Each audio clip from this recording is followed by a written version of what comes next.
Mina stood in the mirror, her arm wrapped in bloody bandages, watching white lace hang untouched on a mannequin. Her sister Gimbai had laughed as she shoved Mina away at the dress fitting.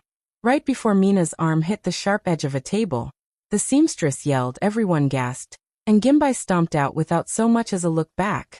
Mina pressed a towel to her wound, feeling the pulse in her throat. She did not scream.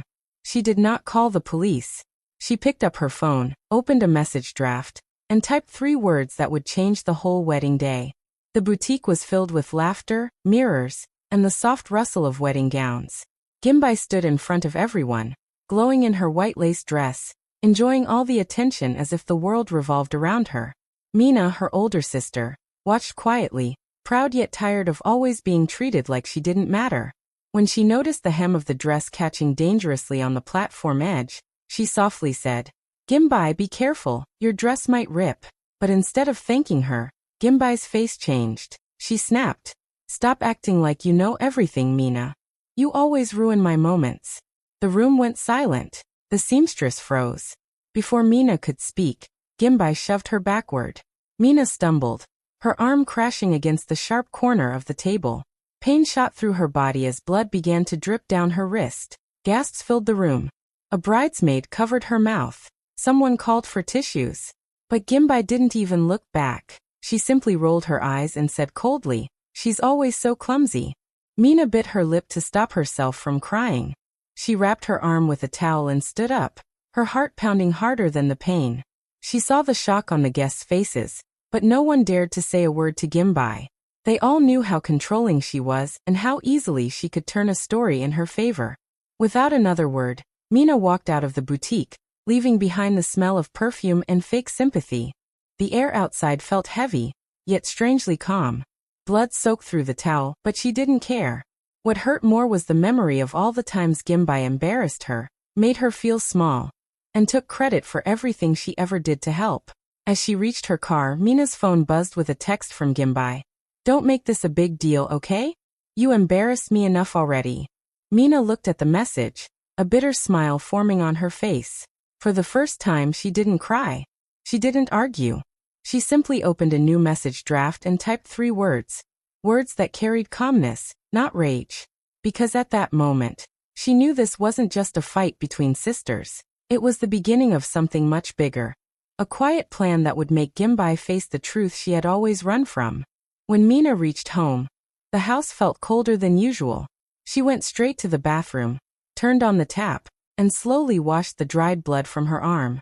The sting of the wound made her wince, but she didn't cry. She carefully cleaned the cut and wrapped it with clean bandages, her reflection in the mirror showing not just pain, but deep silence. It wasn't just her arm that hurt. It was every memory of being pushed aside, every word that made her feel invisible. For years, Gimbai had been the golden one, the favorite, the sister everyone praised for her beauty, her charm, her perfect life. Mina was always the quiet helper, the one who stayed up late sewing loose buttons, writing thank you notes, and cleaning up after Gimbai's chaos. Every time she tried to shine, Gimbai made sure to dim her light, making her feel small in front of others. And Mina, out of love, kept forgiving. But tonight felt different. Something inside her had finally snapped, not in anger, but in resolve. She made herself tea, sat by the window, and watched the city lights blink like tiny eyes watching her. Her phone buzzed again with messages, one from a cousin asking if she was okay, another from Gimbai pretending nothing serious happened. Mina ignored them all. She didn't want pity, and she didn't want empty apologies. She wanted peace and justice in her own quiet way. As she sipped her tea, an idea began to form, slow and steady. She wasn't going to scream, argue, or post about what happened. That's what Gimbai would expect, a loud reaction, a fight she could twist. No, Mina would do something Gimbai would never see coming. She would let silence become her weapon. She pulled out her old notebook and started writing names.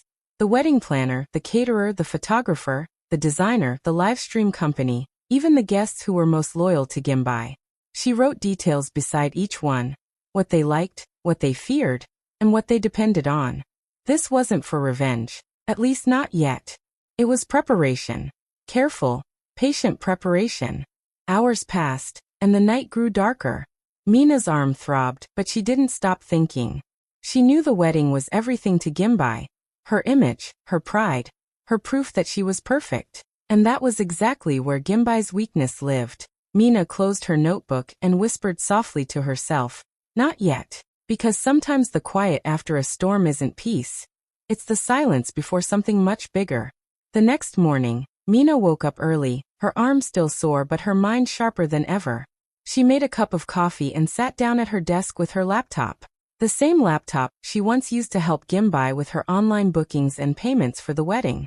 Mina knew Gimbai loved control, but she also knew her little sister often left the hard work for others. That included her. As she opened her email, Mina found old messages from the wedding planner, full of details, vendor lists, login links, passwords she had once helped set up. She clicked through them slowly, her eyes scanning every name and every attachment. The wedding wasn't just a celebration anymore. It was a system, a web of people, money and timing, all connected through screens and accounts. And Mina now understood she had quiet access to all of it. She entered the planner's portal, pretending to be the assistant she used to be. Every vendor was listed.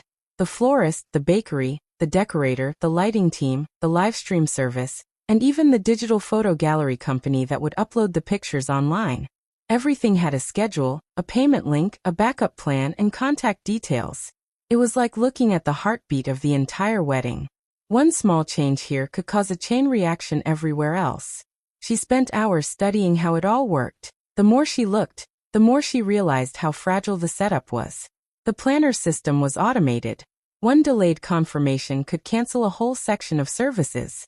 One email sent at the wrong time could stop a vendor from showing up. One click in the live stream link could change where the video was broadcast. Mina wasn't rushing. She took notes in her small book, drawing lines between each vendor, connecting them like pieces of a puzzle. She learned which payments were still pending, which services needed final approval, and which ones were running on strict time. Her fingers moved carefully, testing links, but never changing anything. Not yet. She just wanted to understand how everything worked together, how one event depended on another, like a house made of glass. When she finally leaned back in her chair, the plan was clear in her mind. Gimbai's perfect wedding wasn't strong. It was fragile and built on false confidence. One small move, one single click in the right place, and everything would fall apart. Mina didn't need to shout or fight anymore. She just needed to wait for the right moment, and let the system destroy itself. The next few days, Mina moved quietly, like someone blending into the background. On the surface, her life looked calm. She went to work, replied to texts, and even liked a few wedding posts Gimbai shared online. But behind that calm face, her mind was focused, her every move carefully planned. She didn't need to shout or make threats. She just needed small, careful steps that would build pressure without anyone suspecting her. She started with an email to one of the vendors, the cake supplier. Using an old thread she was copied on, Mina politely confirmed a special delivery time for the wedding cake, a few hours later than planned. The tone was sweet and formal, the kind that no one would question. The vendor replied with a simple "noted, we'll adjust accordingly." Mina smiled softly. One small change, one quiet delay that would already make the wedding timeline shaky. The next move was more subtle. She texted one of Gimbai's bridesmaids, Anita, pretending to be concerned. "Hey, did you hear about the hairstylist's emergency? Someone said she might not make it on time. You should double-check." Within minutes, Anita replied with panic, already messaging the rest of the bridesmaids. Mina didn't need to say anything else. She just watched the rumor spread like wildfire. Later that evening, she printed a small anonymous note and slipped it into an envelope addressed to the wedding venue. The message was simple. Health inspectors might visit your premises this weekend due to a report. She didn't sign her name, of course. It wasn't about creating trouble, but about planting doubt. She knew that even the smallest rumor could make people nervous, and nervous people make mistakes. Each day, she made just one or two small moves. Never enough to be traced back to her, but enough to disturb the perfect picture Gimbai had built. A vendor mix-up here, a confused message there, a missing confirmation email. All small details that on their own looked harmless. But together, they started to create cracks in the foundation of the big day. Mina never gloated. She didn't laugh or brag.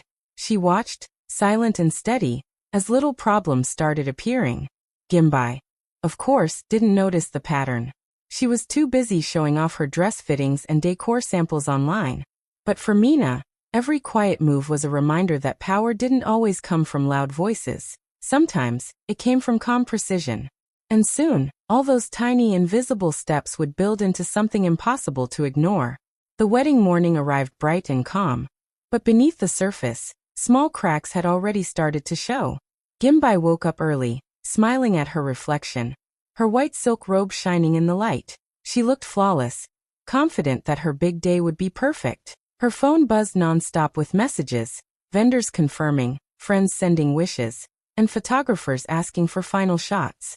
She loved the attention and had no idea that little pieces of her perfect day were already falling apart. At the venue, the first problem appeared quietly. The florist's truck was stuck in traffic, delayed by hours. The flowers meant to decorate the stage, and the aisles were nowhere to be seen. The wedding planner's face turned pale, but she didn't dare tell Gimbai yet. She kept saying, "They're on their way, just a small delay." At the same time, the cake shop called asking about the delivery time. They were confused. Their record showed a later slot. The planner frowned, checking her list, wondering who had changed it. Then came the note, a plain white paper pinned near the venue office. It mentioned a possible health inspection happening that morning.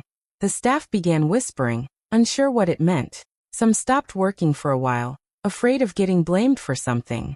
Gimbai remained unaware, posing for pictures, laughing loudly with her bridesmaids, her phone camera flashing with every move. Guests began to arrive, their colorful outfits lighting up the hall. But as they entered, they noticed little things that didn't feel right. Missing flower arrangements, a strong smell of cleaning chemicals, and workers rushing around nervously. A few guests started murmuring, wondering why everything seemed off. The planner kept forcing a smile, saying, "Everything's under control," though it clearly wasn't. And then through the entrance doors Mina walked in. She looked calm, dressed in a simple outfit, her bandaged arm hidden under her sleeve. She didn't come to cause drama. She didn't even plan to speak to Gimbai. She just came to watch. She walked slowly, greeting a few relatives politely, her eyes quietly observing every corner. The missing flowers, the half-decorated cake, the worried staff. From across the hall, Gimbai spotted her sister and gave a tight smile, pretending to be kind for the cameras. But Mina said nothing. She just stood near the back, her expression unreadable. Around her, whispers started growing, confusion spreading like ripples in water. Mina didn't need to lift a finger anymore. The storm she had quietly built was already moving, piece by piece, ready to hit the perfect wedding Gimbai had built on pride and control. The ceremony began with excitement filling the air. Guests filled the grand hall, phones in hand, waiting to capture every perfect moment. The chandeliers sparkled above, the white roses lined the aisles, and the music played softly as the bride prepared to walk out. Gimbai stood behind the curtain in her gown, glowing with pride. Everything, in her mind, was finally coming together.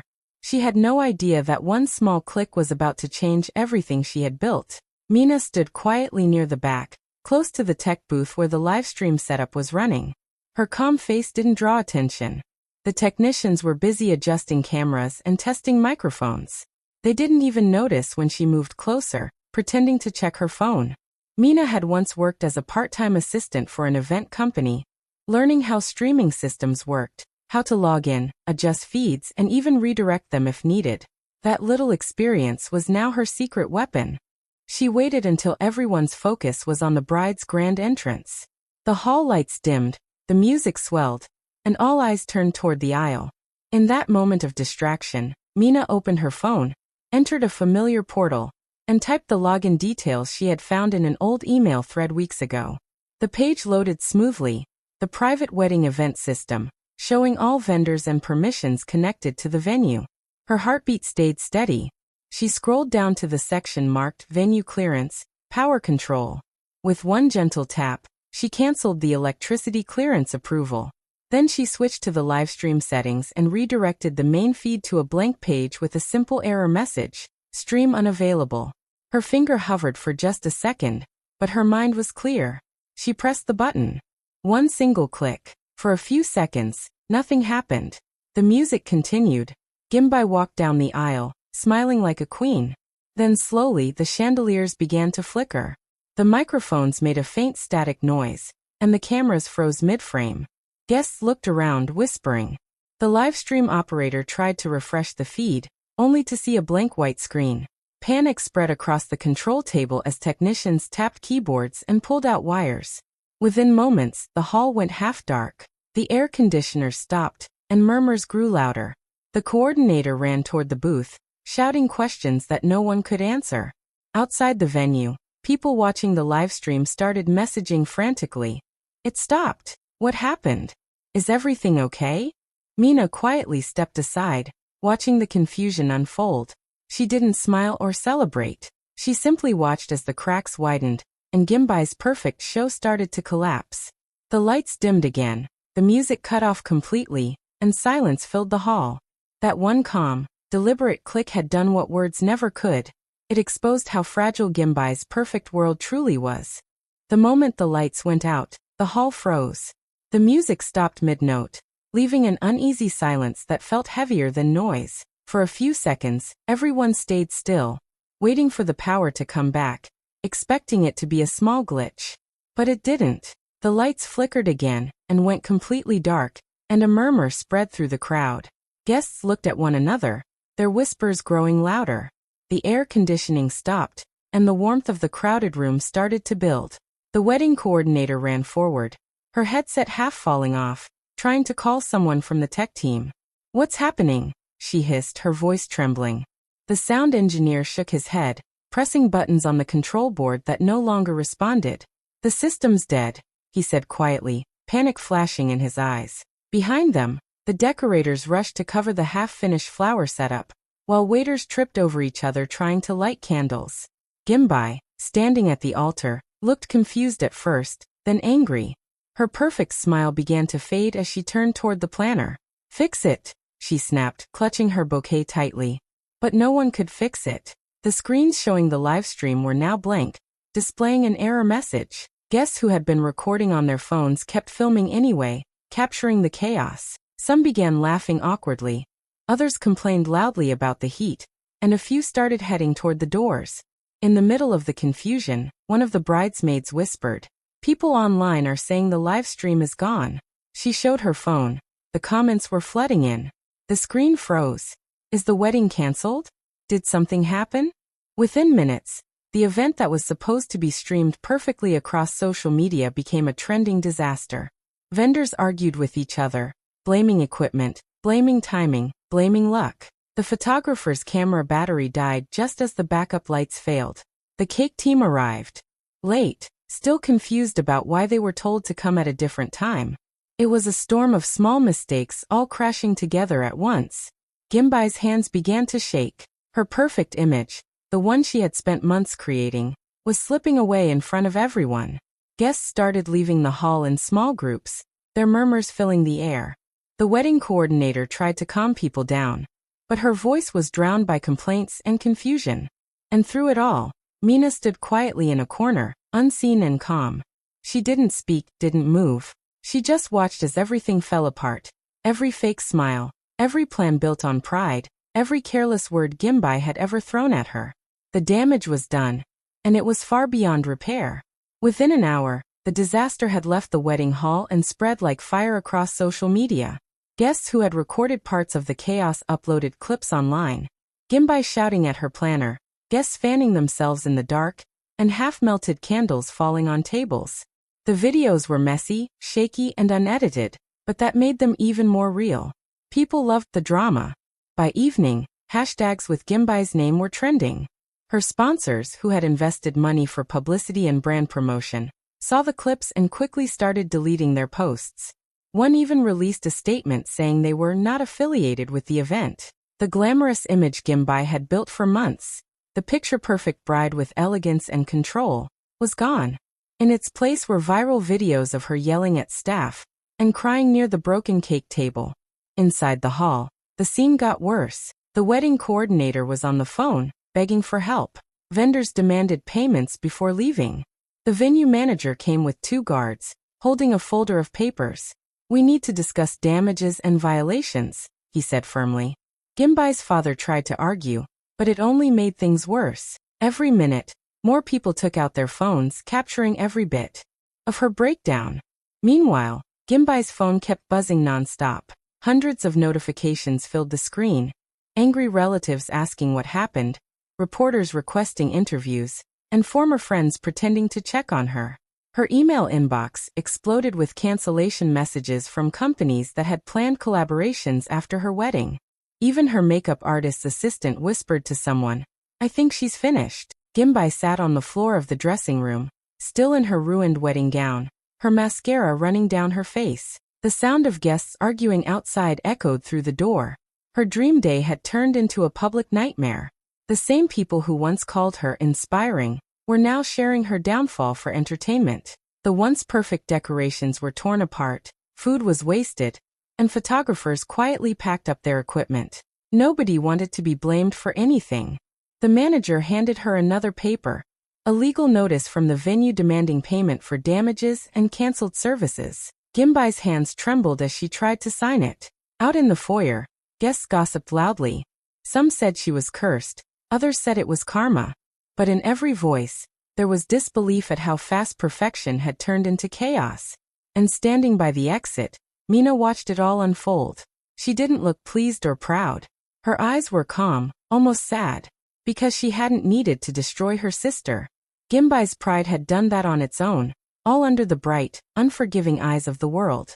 As the noise of angry guests and shouting vendors filled the ruined wedding hall, Gimbai stormed through the crowd, her face red with fury and tears. She spotted Mina standing quietly near the corner, watching everything unfold.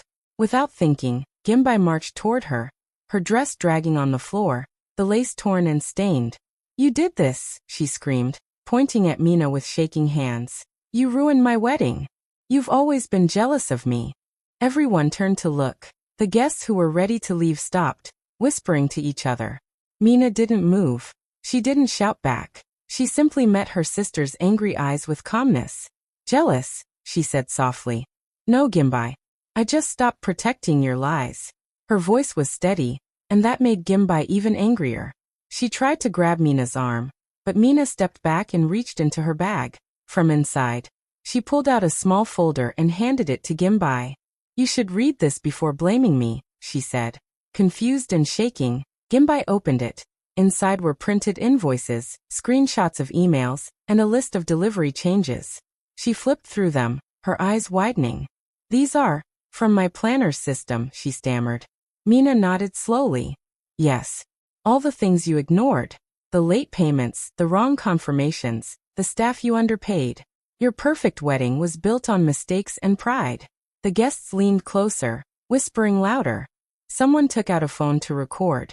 The coordinator, now pale and silent, recognized her own email threads in the folder. "She's telling the truth," she muttered under her breath. "Those changes were in the system weeks ago." Gimbai's voice cracked. "But the live stream? Why did it stop? Why would you touch that?" Mina looked her straight in the eye. "Because I wanted you to see the truth with your own eyes. Not through filters, not through a camera, but through the mess you created. The wedding didn't collapse because of me. It fell apart because it was never real. It was built on ego, not love." The room fell silent. Even the guests who had been gossiping moments earlier stood frozen, staring at the two sisters. Gimbai's face turned pale as she looked around, at the broken decorations, the flickering lights, the people she had humiliated in the past now watching her downfall. Mina took a deep breath, stepped closer and said quietly, "I didn't ruin your wedding, Gimbai. I just stopped pretending everything you did was okay." Then she turned and walked toward the exit, leaving her sister speechless, surrounded by proof of her own downfall. When the chaos finally calmed and the guests began to leave, the grand hall looked nothing like the dream wedding Gimbai had imagined. Flowers were crushed on the floor, food sat cold and untouched, and the once bright lights now flickered weakly. The live stream was gone, the music silent, and all that remained was the whisper of disappointment. The wedding was officially cancelled before it even began. Gimbai sat in the middle of the ruined venue, her makeup smudged, her gown torn, and her phone buzzing with endless messages, angry sponsors demanding refunds, journalists asking for statements, and vendors furious about their losses. Her perfect image, the one she had carefully built for years, was gone in just one afternoon. The people who once praised her beauty and grace now avoided her calls. Even her closest friends quietly slipped away, not wanting to be part of the disaster. Mina stood a few steps away, watching in silence. She didn't smile or celebrate. There was no joy in seeing her sister broken. For her, it wasn't revenge. It was truth finally catching up. Slowly, she walked toward the crowd that still lingered near the entrance, curious and shocked. With calm but firm eyes, she spoke loud enough for everyone to hear. "You called me careless at the fitting," she began. Her voice carried through the hall, soft but steady. "You laughed when I said things didn't feel right. But today you saw what happens when care is ignored. I didn't destroy this wedding. I only showed what happens when everything is built on pride and fake kindness." The people fell silent. Even those who once sided with Gimbai lowered their heads, realizing the weight of Mina's words. Gimbai looked up from where she sat, tears streaming down her face, but Mina didn't look at her again. She turned away and continued, "You can't build love on lies or respect on fear. One day, truth will always come, even if it takes just one click." Then, without another word, Mina picked up her small bag and walked out of the hall. The doors closed behind her, leaving Gimbai alone to face the damage she had caused, not just to her wedding, but to her reputation and relationships. In the days that followed, Gimbai's name trended online for all the wrong reasons. Brands dropped her, friends disappeared, and her once glamorous life became a shadow of regret. But Mina didn't seek attention. She stayed quiet, living with grace and peace, proving that sometimes silence is the loudest victory. And truth, once revealed, never fades.